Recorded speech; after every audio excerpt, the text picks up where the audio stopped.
This machine is an HTG 432. I don't know if you can see it clearly in the video, but it's a Tschudin made in Switzerland. Between center grinder with a driver head, hydraulic dresser,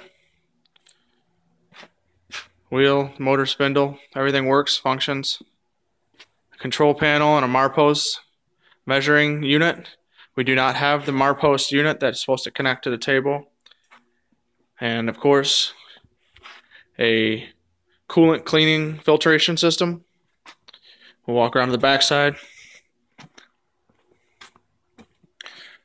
There's the hydraulic unit, runs everything else on factor number 2.